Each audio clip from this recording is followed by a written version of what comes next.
Pemirsa, katanya seluruh masyarakat Indonesia wajib atau berhak mendapatkan pendidikan yang layak. Hal ini tertuang sesuai dengan amanat konstitusi kita di Undang-Undang Dasar 1945. Namun faktanya banyak sekali masyarakat yang tidak mendapatkan atau bahkan minim mendapatkan akses pendidikan ke yang layak. Hal ini terbukti sesuai dengan statement Bapak Menteri Koordinator Pemberdayaan Masyarakat yang menyatakan sebanyak 422.000 masyarakat putus sekolah atau tidak bersekolah akibat ekonomi. Tentu ini menjadi ironi di tengah era modern seperti ini. Seharusnya banyak masyarakat Indonesia ini sudah mendapatkan pendidikan yang layak. Untuk itu pemerintah meluncurkan sebuah program gebrakan yang dapat mengatasi hal ini, yaitu program sekolah rakyat. Lalu bagaimana DPR RI mengawal implementasi sekolah rakyat sehingga program ini tepat sasaran dan berkelanjutan? Sudah hadir bersama Kabar Nusantara pemirsa, anggota Komisi 8 DPR RI Bapak Muhammad Husni dari fraksi Gerindra untuk daerah pemilihan Sumatera Utara 1. Bapak, terima kasih sudah hadir dalam diskusi Kabar Nusantara. Bapak sehat? Alhamdulillah sehat. Langsung saja nih Pak, terkait dengan program sekolah rakyat ini. Banyak masyarakat yang belum tahu terkait dengan program ini. Ini program apa sih? Nah, mungkin apa yang membedakan sekolah rakyat dengan sekolah formal lainnya? Alhamdulillah, ya sama-sama kita ketahui ya. Ya. Kemarin Bapak Presiden kita, Bapak Prabowo Subianto, meluncurkan yang namanya sekolah rakyat sesuai dengan amanat Undang-Undang 1945 pasal 28 ya, bahwa semua rakyat Indonesia berhak mendapatkan pendidikan. Yang sudah pasti di sini bahwa kita mempunyai 280 juta penduduk dan banyak tingkat kemiskinan kita itu masih amat tinggi sekali. Jadi untuk bisa terpenuhi anak-anak kita dalam melanjutkan pendidikannya, kesetaraan antara anak-anak yang ada di kota maupun di pedesaan, terutama yang tinggal terjauh. Salah satu solusinya adalah sekolah rakyat ini. Oke, sekolah rakyat jadi apa yang membedakan dengan sekolah formal lainnya? Apakah gratis atau seperti apa nih Pak dari program ini? Jadi ada kelebihan daripada sekolah rakyat ini. Memang pertama sekali ditujukan untuk masyarakat miskin dan miskin sekali ya. Miskin dan miskin ekstrim ya? Miskin ekstrim. Oke. Yang membedakan sekolah formal dan sekolah rakyat, pertama sekolah rakyat ini berasrama. Seluruhnya berasrama. Target setiap sekolah rakyat itu untuk bisa menampung 1.000 siswa dan bagian dari makan bergizi gratis juga mereka akan mendapat makanan yang layak.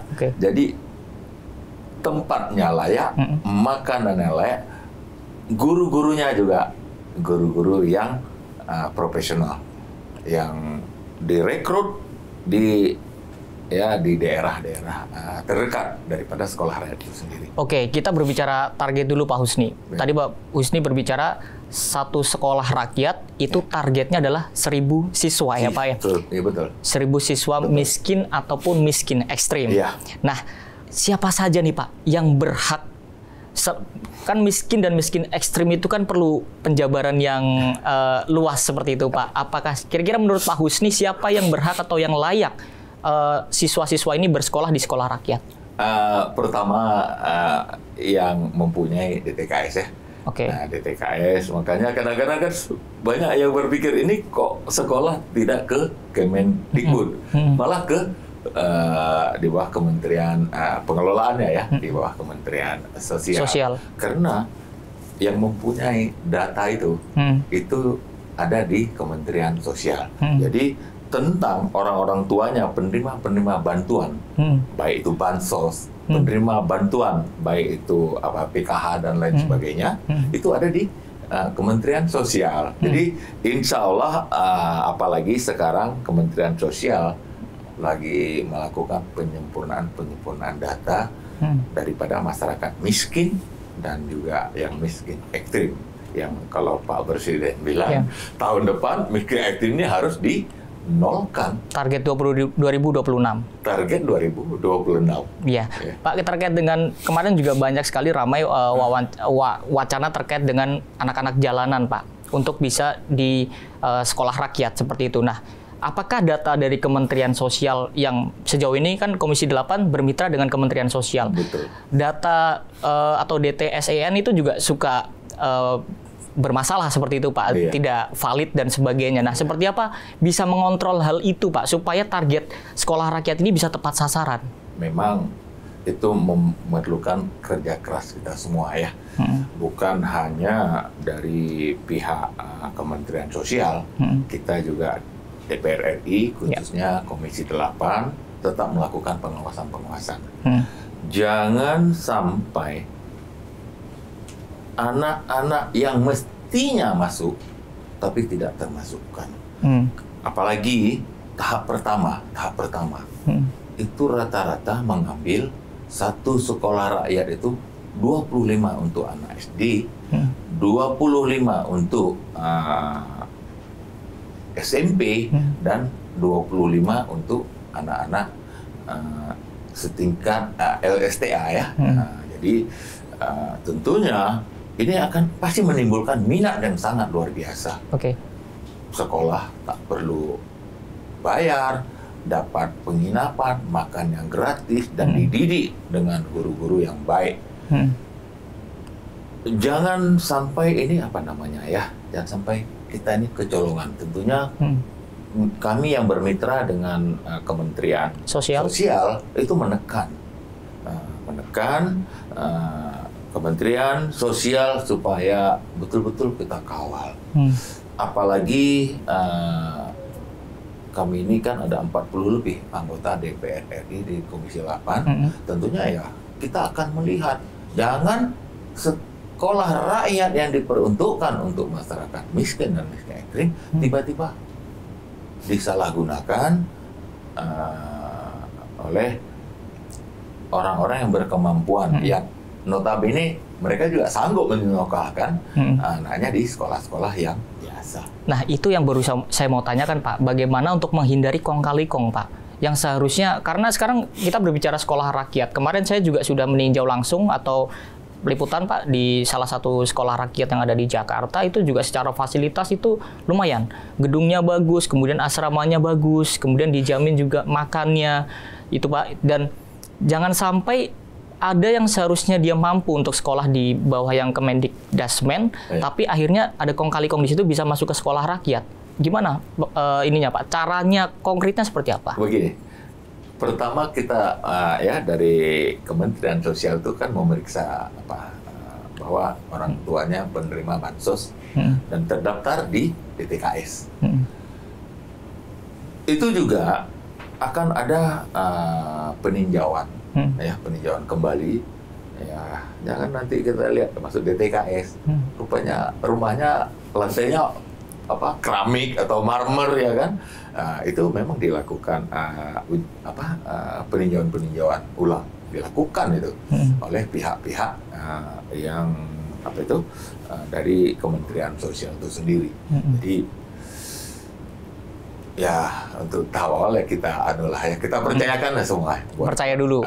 Pertama ini sambil kita juga melakukan pengawasan kita. Berarti pertama mari kita percayakan dulu kepada Kementerian Sosial, tapi setidaknya seperti yang tadi Pak Husni bilang bahwa di saat satu siswa mau masuk perlu dilakukan survei. Maksud Bapak seperti itu ya, sampai kemungkinan ke rumahnya dan sebagainya. Itu perlu dilakukan, Pak ya. Harus dilakukan. Harus dilakukan. Ya. Oke, Pak, terkait dengan rekrutmen tadi sudah rekrutmen siswa, sekarang rekrutmen tenaga pengajar. Langkah-langkah seperti apa yang perlu dilakukan oleh pemerintah terkait dengan supaya tenaga pengajar di sekolah rakyat ini bisa sesuai dengan yang diharapkan? Yang pasti ya itu kan kriteria rekrutmen daripada tenaga pengajar, guru atau juga tenaga pendidik ya.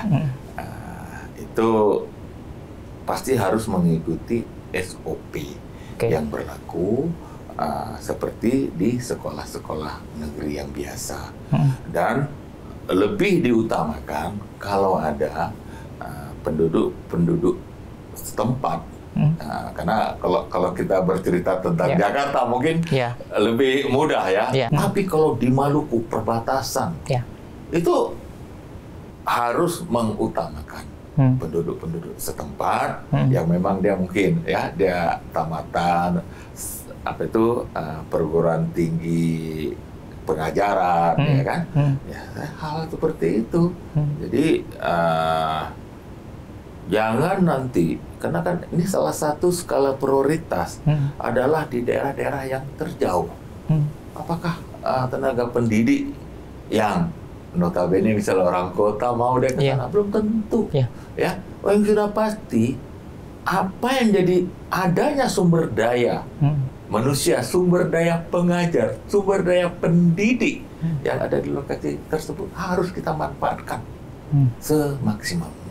Baik, Pak Husni, kita akan lanjutkan diskusi kita terkait dengan standarisasi tenaga pengajar. Tapi tahan dulu Bapak, kita akan kembali lagi di segmen berikutnya. Pemirsa tetaplah bersama Kabar Nusantara.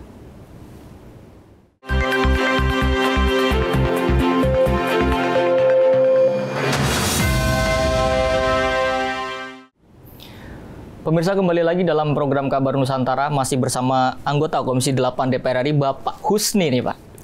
Kita masih seru membahas terkait dengan program baru dari pemerintah, yaitu Sekolah Rakyat. Nah, mentang-mentang ini sekolah rakyat Pak, standarisasi terkait dengan kualitas pengajar juga perlu diperhatikan. Dan supaya sekolah rakyat ini, yang lulus dari sekolah rakyat, kualitasnya pun tidak kalah dengan sekolah-sekolah formal di luar sana. Menurut Pak Husni, pelatihan atau strategi seperti apa yang perlu dilakukan pemerintah untuk bisa melakukan standarisasi kualitas pengajar di sekolah rakyat? Jadi pertama tentunya ada perekrutan daripada guru maupun tenaga pendidik. Kemudian tentunya ada pelatihan sesuai dengan SOP sekolah-sekolah umum yang biasa. Itu yang menjadi sebuah standar kemampuan tenaga pengajar itu sama dengan yang ada di pedesaan maupun di perkotaan, mengikuti kurikulum nasional yang mereka juga harus memenuhi standar.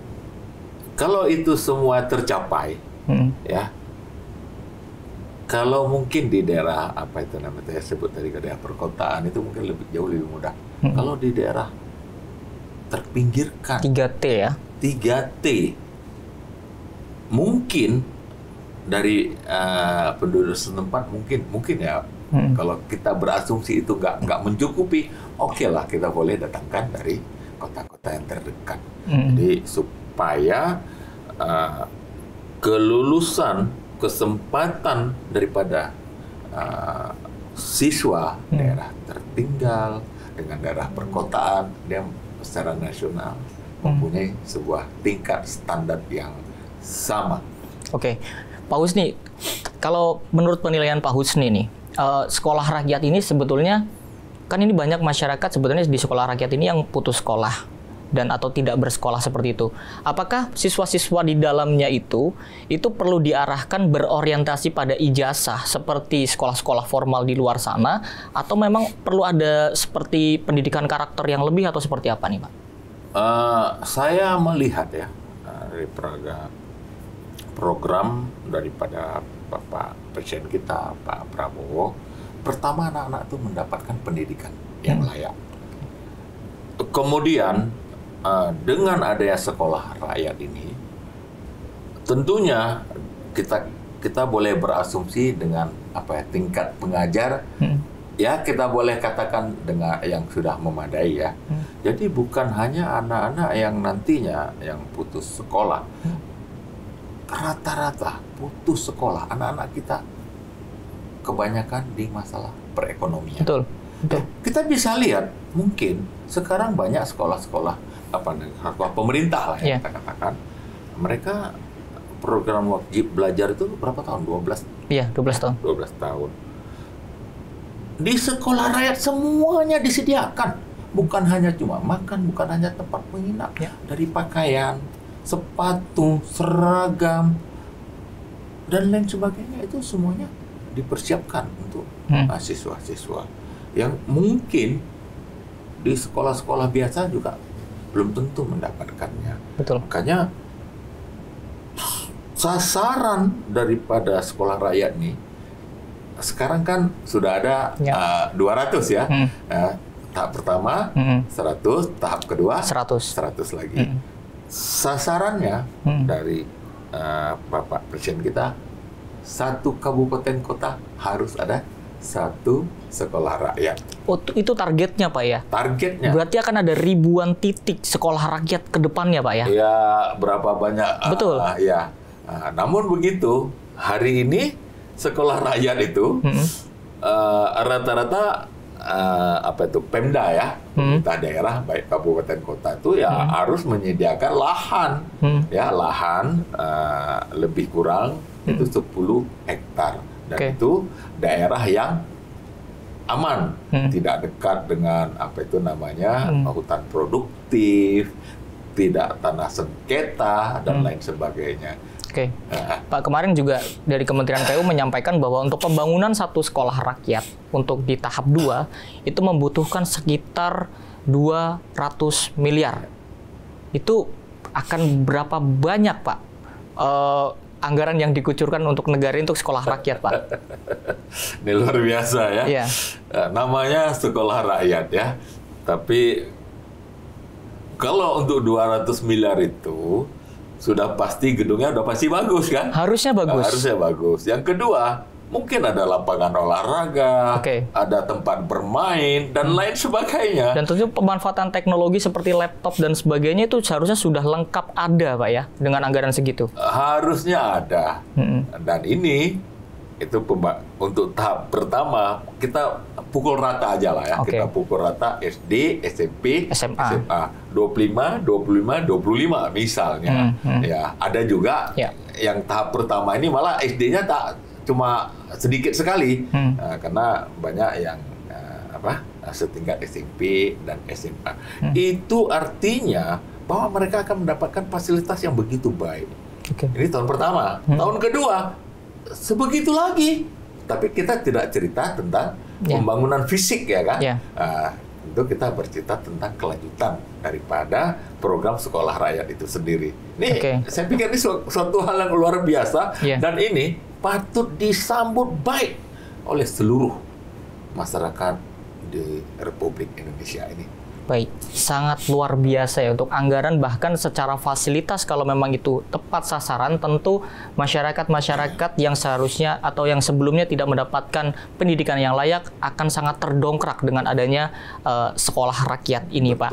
Dan juga kita berbicara terkait dengan tadi Bapak kurikulum Pak, ini yang juga menjadi penting. Jangan sampai fisiknya bagus, peralatannya bagus, tapi secara kurikulum outputnya kalah dengan sekolah-sekolah pemerintah lainnya, kita sebutnya seperti itu Pak. Kurikulum menurut Bapak, apakah perlu disamakan dengan kurikulum dari sekolah-sekolah di bawah Kemendikdasmen, atau perlu ada kurikulum khusus untuk sekolah rakyat? Ini menarik ini ya.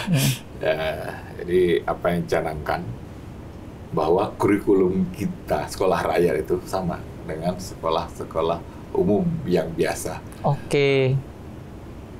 Ya, kita boleh katakan ya, mimpi Pak Presiden kita, Pak Prabowo, ini kan masalah pendidikan sekolah rakyat hari ini ya, tahun 2025. Canangkan sampai adanya setiap satu provinsi ada satu sekolah rakyat. Ini kan bahagian daripada Indonesia Emas.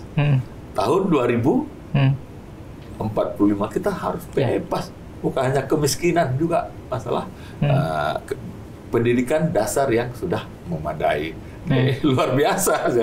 Luar biasa nih program Pak Presiden kita. Tadi Bapak Husni juga sudah berbicara terkait dengan target 0% atau 0% kemiskinan ekstrim di tahun 2026. Dan kemiskinan itu biasanya tercipta akibat masyarakat tidak mendapatkan pendidikan yang layak. Iya. Apakah dengan adanya sekolah rakyat ini bisa turut membantu target pemerintah mewujudkan 0% di 2026, Pak? Ya, ini salah satu indikasi ya, salah satu indikasi mempercepat ketiadaannya miskin ekstrim itu sendiri ya. Ini salah satu indikasi. Lain daripada program-program Kementerian Sosial lainnya yang ada PKH dan lain sebagainya. Tapi yang sudah pasti kita ini harus terbebas daripada orang-orang yang tingkat pendidikan rendah, dan salah satu harapan Bapak Presiden Prabowo kita dengan dibangunnya sekolah rakyat ini akan menciptakan anak-anak yang berprestasi. Ya, anak-anak yang luar biasa. Mungkin nanti lahirnya di daerah 3T. Itu salah satu mimpi Bapak Presiden kita. Itu sangat luar biasa. Kalau cerita itu mau nangis saya, karena itu memang apa namanya ya? Ya, keinginan seorang pemimpin untuk mensejahterakan seluruh. Siapa tahu suatu saat ada yang lulusan dari sekolah rakyat bisa menjadi orang-orang penting, bahkan menjadi tokoh sentral di negara ini. Bisa juga terjadi seperti itu, Pak Husni ya. Bukan hanya di kabupaten atau provinsi dia tinggal, tapi secara nasional. Betul. Nah, mereka adalah orang-orang yang sanggup bersaing, berkompeten. Karena begini, salah satu hal, anak-anak yang bersekolah di asrama itu mempunyai tingkat keterikatan batin yang sangat kuat. Mempunyai rasa berorganisasi yang begitu bagus. Dan ini adalah ya, pemimpin-pemimpin harus seperti itu. Iya. Bapak sepertinya sangat terharu ya jika melihat memang bagaimana nasib para anak yang tidak bisa sekolah, khususnya di daerah-daerah terpencil, Pak Husni ya. Dan pemirsa, kita akan lanjutkan kembali pembahasan yang sangat menarik ini, tentunya terkait dengan program sekolah rakyat. Tetaplah bersama kami dalam program Kabar Nusantara.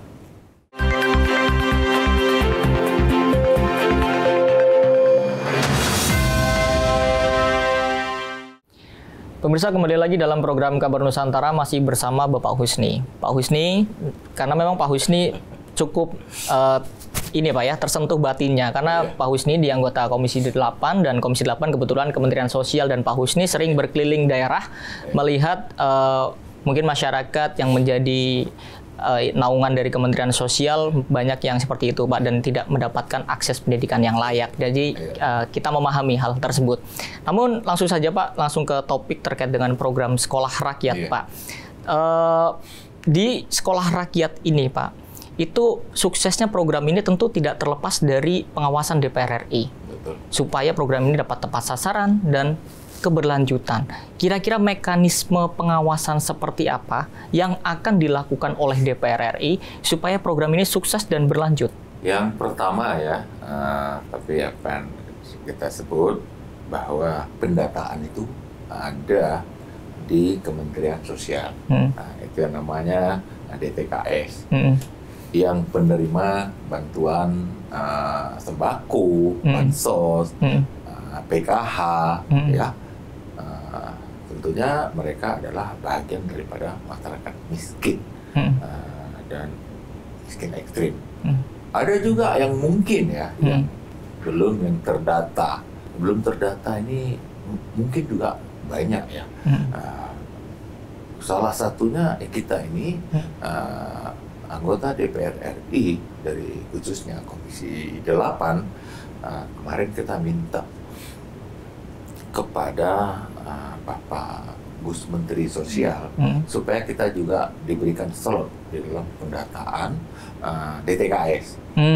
Dasarnya ini adalah DTKS inilah bisa memberikan lowongan kepada calon murid sekolah rakyat, baik itu TK SMP maupun setingkat SMA, supaya mereka bisa bersekolah gratis di sekolah rakyat tersebut. Oke, jadi mungkin dari Bapak juga anggota DPR yang lain juga mungkin ada menemukan beberapa siswa yang tidak terjaring dalam program ini supaya bisa mengusulkan untuk terjaring seperti itu Pak, yang mungkin menjadi miskin ekstrim atau seperti apa gitu ya? Betul. Jadi kita apa itu namanya ya? Kalau kita nih anggota DPR RI dengan Kementerian Sosial boleh dibilang ini adalah apa ya? Kalau jalur ini jalur anulah khusus ya, bukan jalur reguler ya. Karena kan kita tahu ya, karena kita kan sering di lapangan, sering bertemu masyarakat langsung seperti itu Pak ya. Melihat rumah orang udah hampir runtuh, ya anaknya nggak sekolah tapi tidak terdaftar di DTKS, pendapatannya mungkin satu hari 10.000, 15.000, mau apa? Itu adalah bahagian kita mengajukan orang-orang tersebut, ya kita misalnya dari Komisi 8 DPR langsung direct ke Kementerian Sosial supaya orang-orang seperti ini harus diperhatikan, harus masuk daripada slot, daripada calon murid di sekolah rakyat itu sendiri. Ya, kita ini kan perpanjangan tangan dari masyarakat ya, anggota DPR RI ini. Jadi itulah mekanisme pengawasan yang juga diajukan oleh DPR RI khususnya Komisi 8 kepada mitra Kementerian Sosial supaya bisa ikut mengajukan kira-kiranya anggota DPR turun ke lapangan kemudian menemukan yang tadi seperti Pak Husni bilang supaya bisa mengajukan juga di masyarakat-masyarakat yang tidak terjaring dalam program tersebut Pak ya. Baik Pak Husni, kemarin juga ada wacana yang juga menarik terkait dengan adanya uang saku bagi para siswa di sekolah rakyat. Nah, Pak Husni melihatnya bagaimana wacana ini? Ya, kalau saya sih wajar-wajar saja ya. Kalau memang itu bisa dilaksanakan, silakan saja. Tapi secara umum mereka sudah mendapatkan semuanya gratis ya kan, makan gratis, tidur gratis, ya ada pakaian dan lain sebagainya. Tapi ya kadang-kadang ya silakan saja lah, kalau saya tidak menutup sebuah kemungkinan seperti itu. Oke, selama anggarannya memang ada Pak ya. Ya selama kan, anggaran masih ada. Apalagi kan lagi efisiensi anggaran ini Pak. Baik, Pak Husni, kalau misalkan kita melihat terkait dengan program sekolah rakyat ini kan adalah program yang baru Pak. Jangan sampai karena sekarang lagi program baru, Presiden sedang sangat concern dengan program ini seperti sebelumnya program makan bergizi gratis atau MBG. Keberlanjutannya setelah itu tidak dipikirkan kembali. Itu menjadi penting, Pak, keberlanjutan. Karena ini program yang bagus, Pak. Nah, bagaimana memastikan bahwa program ini bisa terus berlanjut?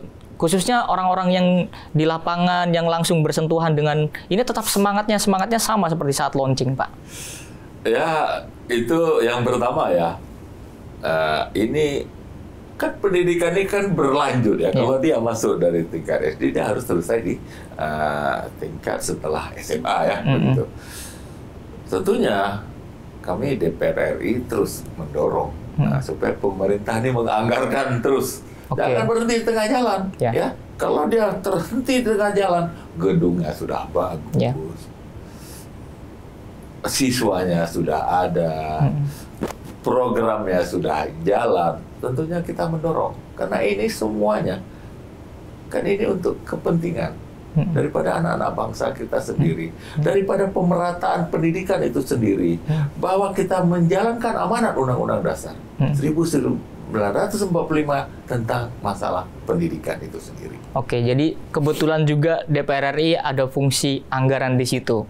Jadi DPR RI dapat berperan dalam keberlanjutan program ini dengan terus mendukung anggarannya untuk sekolah rakyat seperti itu Pak ya. Kan tidak akan berjalan juga kalau tanpa anggaran seperti itu Pak. Jadi DPR RI juga berperan di situ. Baik, Pak Husni, lanjut terkait dengan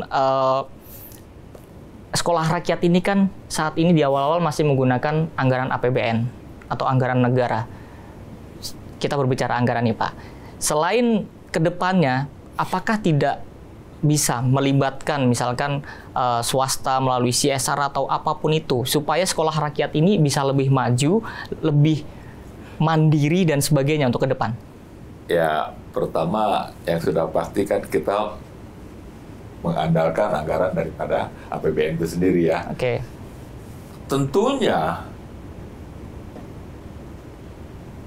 ada bantuan dari pihak-pihak swasta, ada bantuan dari BUMN dan lain sebagainya. Pihak ketiga lah kita katakan. Ini tentunya akan lebih mempercepat daripada menciptakan anak-anak yang berprestasi di sekolah rakyat itu sendiri. Sudah pasti. Ya, itu adalah bahagian, ya kalau saya boleh katakan, ya itu adalah vitamin, ya vitamin lah kita bilang ya, daripada anak-anak didik di sekolah rakyat itu sendiri. Jadi program ini atau kerjasama ini dengan swasta, BUMN ataupun ini untuk berkontribusi dalam program ini perlu didorong, maksud Bapak seperti itu? Kalau saya rasa untuk kebaikan bangsa dan negara kita, tidak ada yang mustahil. Ya, kita harus memberikan ruang kepada mereka, ya, karena ini kita kan mau menuju sebuah negara yang maju. Kita mau menuju Indonesia Emas pada tahun 2045 ke depan. Ini saya rasa ini sangat penting dan membantu sekali, ya. Seperti tadi yang Bapak katakan, ya perusahaan-perusahaan memberikan CSR-nya, kan mereka juga mendapatkan keuntungannya kan di Republik sendiri. Itu adalah sebuah tanggung jawab moral lah, ya. Kan MBG juga banyak perusahaan-perusahaan yang sudah berkontribusi dalam program MBG turut serta. Nah, semoga sekolah rakyat juga bisa di treatment seperti itu, seperti itu.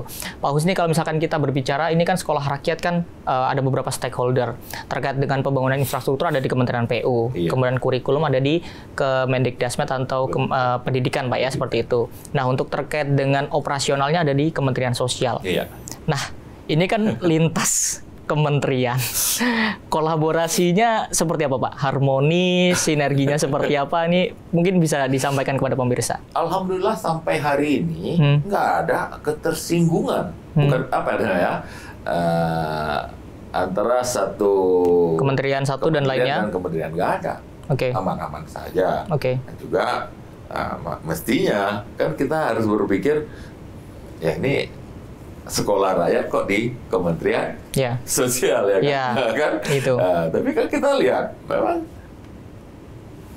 Pak Presiden kan langsung menunjuk bahwa sekolah rakyat itu di Kementerian Sosial. Tapi seluruh program kurikulum, metode perekrutan guru dan lain sebagainya ada di Kemendikbud. Nah, jadi semua instansi menjalankan tupoksi dan tugasnya masing-masing. Dan alhamdulillah saya yakin dan percaya nggak akan ada tumpang tindih di sini, ya. Karena mimpinya semua sama. Bahwa mimpinya anak-anak Indonesia yang bersekolah di sekolah rakyat akan menjadi SDM yang handal. Harusnya sama, Pak ya, kan sudah retreat, jadi harusnya sama. Harusnya sama, ya. Pak, ini terakhir dari saya, karena juga DPR RI salah satu fungsinya adalah pengawasan. Saya ingin Bapak berstatement terkait dengan bagaimana teman-teman yang bereksekusi atau mengeksekusi di lapangan ini jangan sampai ada noda hitam di situ, jangan sampai ada yang main-main dalam program yang sangat bagus ini, yaitu program sekolah rakyat, Pak. Jadi ini kan boleh katakan skala prioritas Bapak Presiden kita, Pak Prabowo. Jadi ini betul-betul diwanti-wanti sekali.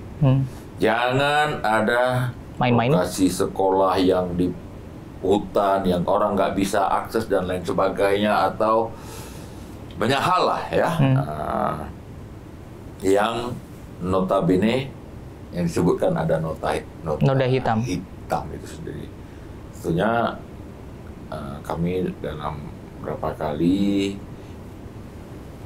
rapat dengan pihak di sini, mitra kami tentunya Kementerian Sosial, itu kita tekan betul-betul bahwa ini jangan ada sesuatu hal yang orang mampu sekolah di situ dan lain sebagainya. Itu adalah bagian daripada noda hitam.